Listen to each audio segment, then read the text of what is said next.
The man never expected that he would be transported to the game world he had once been obsessed with, and that the S-rank hero he had created would also have memories just like him. They were both fully aware of how he had cleared the nightmare difficulty, and how his name had ranked first among official users. But she told Takuto that this was not the game world they were familiar with, it was just very similar. However, no matter what, she was looking forward to creating a kingdom that belonged only to the two of them again. Hearing this, Takuto got fired up, and decided to test Tetu as the most evil nation. What should their first step be? Of course, staying at home was just the early stage. Since they didn't understand this world, Takuto decided to urgently create a scout to explore the surrounding area afterward, but because it was an emergency production, it cost him 100 mana points. He only had a total of 200 mana to start with. Resources could only be obtained later to increase it, but right now, he couldn't afford to be stingy. Just like in the game, Takuto could share the scout's vision. This was extremely useful in the early stages. He had considered summoning a warrior first, but unfortunately, he didn't have enough mana. Now, even a slightly stronger enemy would lead to a wipe. Although Tetu was an S-rank hero, and would grow stronger over time, her initial stats were only 3, so for now, all they could do was lay low. At this moment, through the scout's sight, Takuto suddenly saw a dark elf settlement not far from him. This was not good news. If possible, Takuto wanted to avoid war in the early stages. Just as he decided to keep watching, he didn't expect that the next second, several dark elves came out.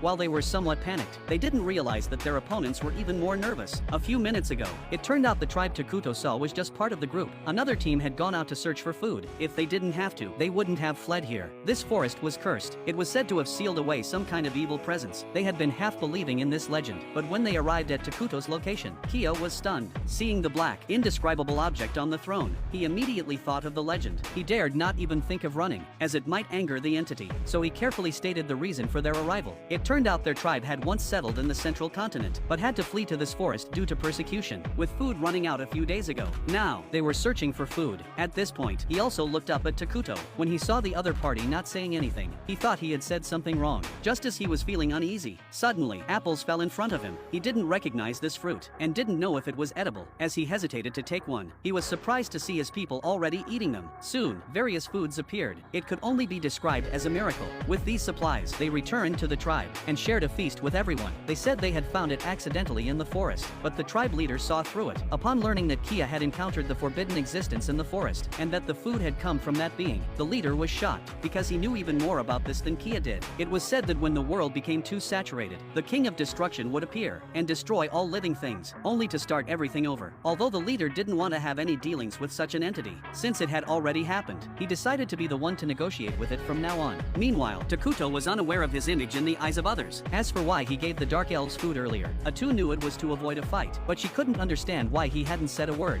thinking it was some kind of strategy. It turned out it wasn't a character who